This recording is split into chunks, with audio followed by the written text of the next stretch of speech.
bohong. Aku hanya memikirkan satu peraturan penting. Kenapa kau lakukan hari ini kalau kau bisa melakukannya besok? Hahaha. Few moments later.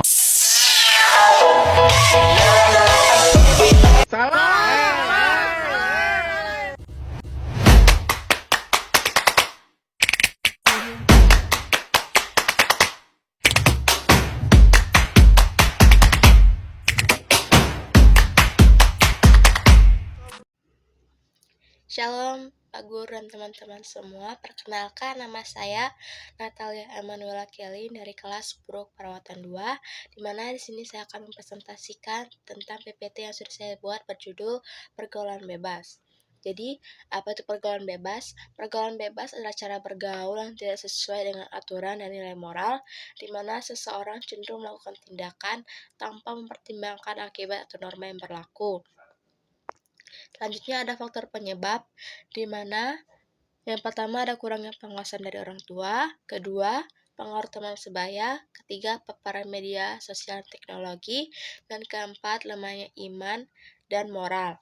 Dampak pergaulan bebas, kehamilan di luar nikah, resiko terkena penyakit menular, menurunnya prestasi belajar, dan terjerumus pada penyalahgunaan narkoba atau kriminalitas. Selanjutnya ada cara menghindari, di mana yang pertama menanamkan nilai agama dan moral sejak dini, memilih teman bergaul yang baik dan positif, mengisi waktu dan kegiatan bermanfaat seperti belajar, olahraga, atau kegiatan keagamaan. Dan yang terakhir, bijak dalam menggunakan media sosial dan internet. Kesimpulan dan ajakannya, pergaulan bebas adalah tantangan serius yang perlu dilengkapi atau disikapi bersama. Orang tua, sekolah, dan masyarakat perlu bersinergi untuk menciptakan lingkungan yang mendukung perkembangan remaja secara positif.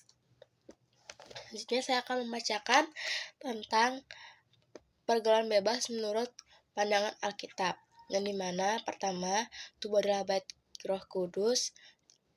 Tahukah atau tidak tahukah kamu bahwa tubuhmu adalah bait Roh Kudus yang diam-diam di dalam kamu, yang kamu peroleh dari Allah, dan bahwa kamu bukan milikmu sendiri. Terdapat pada ayat 1 Korintus 6 ayat 19. Ayat ini mengingatkan bahwa tubuh kita adalah milik Tuhan, jadi segala bentuk kita atau pergaulan tidak menjaga kekudusan tubuh, seperti seks bebas, mabuk-mabukan, atau perbuatan yang tidak pantas bertentangan dengan kehendak Allah. Selanjutnya yang kedua, jauhi percabulan dan hawa nafsu. Jauhkanlah dirimu dari percabulan. Setiap dosa lain yang dilakukan manusia terjadi di luar dirinya, tetapi orang yang melakukan percabulan berdosa terhadap dirinya sendiri. Terdapat pada kitab 1 Korintus 6 ayat 18. Alkitab mengingatkan agar menjauhi perilaku seksual yang tidak kudus, karena itu merusak diri sendiri, bukan hanya secara rohani tapi juga secara moral dan emosional. Selanjutnya, kehidupan dalam kekudusan dan kasih yang benar. Sebab inilah kehendak Allah, pengudusanmu, yaitu supaya kamu menjauhkan diri dari percabulan. Terdapat pada kitab 1 Tesalonika 4 ayat 3. Allah ingin setiap orang menjaga kekudusan dan hidup dalam kasih yang murni, bukan dalam hawa nafsu atau kesenangan sesaat. Selanjutnya yang keempat, pergaulan yang buruk merusak moral yang baik. Janganlah kamu sesat, pergaulan yang buruk merusak kebiasaan yang baik.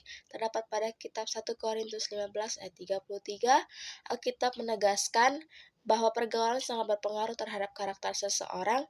Jika bergaul dengan orang yang tidak takut akan Tuhan, mudah terpengaruhi dan dalam pergaulan bebas dan dosa. Dan yang terakhir, Allah menghendaki kasih yang benar bahwa bukan hawa nafsu. Kasih itu sabar, kasih itu murah hati, ia tidak cemburu, ia tidak memegahkan diri dan tidak sombong.